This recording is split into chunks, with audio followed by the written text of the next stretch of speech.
সম্পর্কের টানাপোড়েনের মধ্যে কাল ঢাকায় শুরু হচ্ছে বাংলাদেশ ভারত পররাষ্ট্র সচিবদের বৈঠক। কূটনৈতিক চ্যানেলে সমস্যা সমাধানের ব্যাপারে আশাবাদী আন্তর্জাতিক সম্পর্ক বিশ্লেষক ডক্টর ইমতিয়াজ আহমেদ। এজন্য আলোচনার অন্যান্য ফোরামকেও কাজে লাগানোর তাগিদ তার। তবে এই আলোচনা নিয়ে খুব বেশি আশাবাদী হতে পারছেন না আরেক বিশ্লেষক ডক্টর শাহিদুজ্জামান। তিনি বলেছেন, ভারতের কোনো চাপের কাছে নতি স্বীকার করা যাবে না। সাইদুল ইসলামের রিপোর্ট। ছাত্র জনতার অভ্যুত্থানে শেখ হাসিনা সরকারের পতনের পর ডক্টর ইউনূসের নেতৃত্বে অন্তর্বর্তী সরকারের সাথে শুরু থেকেই সম্পর্ক ভালো যাচ্ছে না ভারতের। সংখ্যালঘু নির্যাতন, ভারতীয় গণমাধ্যমের অপপ্রচার আর রাজনৈতিক দলের নেতাদের লাগামহীন বক্তব্য সেই দূরত্বকে বাড়িয়ে তোলে।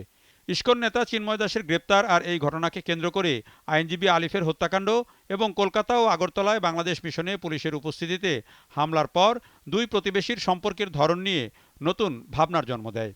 পররাষ্ট্র মন্ত্রণালয় বাংলাদেশে ভারতীয় হাইকমিশনারকে তলব করে কড়া প্রতিবাদ জানায়। সব মিলিয়ে ভারত বাংলাদেশের সম্পর্ক এখন ইতিহাসের এক নতুন মোড়ে দাঁড়িয়েছে। এমন বাস্তবতার মধ্যেই রোববার ঢাকায় আসছেন ভারতের পররাষ্ট্র সচিব। বৈঠক করবেন বাংলাদেশের পররাষ্ট্র সচিবের সাথে। আন্তর্জাতিক সম্পর্ক বিশ্লেষক ডক্টর ইমতিয়াজ আহমেদ বলছেন, এটি একটি ইতিবাচক পদক্ষেপ। তবে এই বৈঠক নিয়ে খুব বেশি আশাবাদী নন আরেক বিশ্লেষক ডক্টর শাহিদুজ্জামান।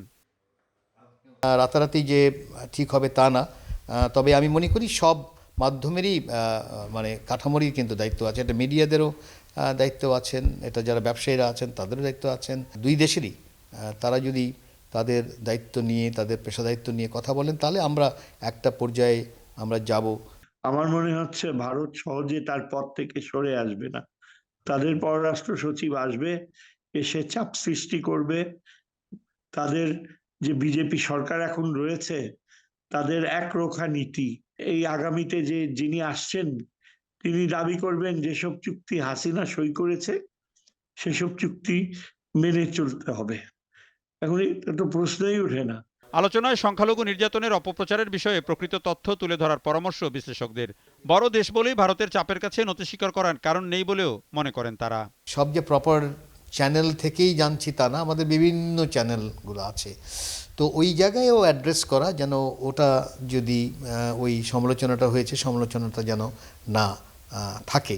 আমরা এমনও দেখেছি যে ফেক ফুটেজ দেখানো হয়েছে, সেগুলোকে খণ্ডন করা।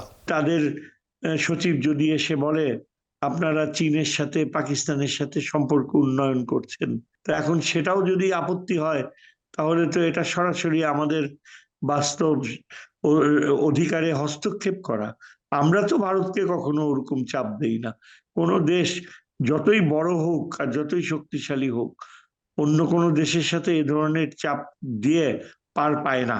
সোশ্যাল মিডিয়া বা গণমাধ্যমের অপপ্রচারের ভিত্তিতে কোনো কূটনৈতিক সিদ্ধান্ত নেওয়া সমীচীন হবে না বলেও মনে করেন আন্তর্জাতিক সম্পর্ক বিশ্লেষকরা। ডিপ্লোম্যাটিক স্কিলের। Saidul Islam, GTV news, Dhaka.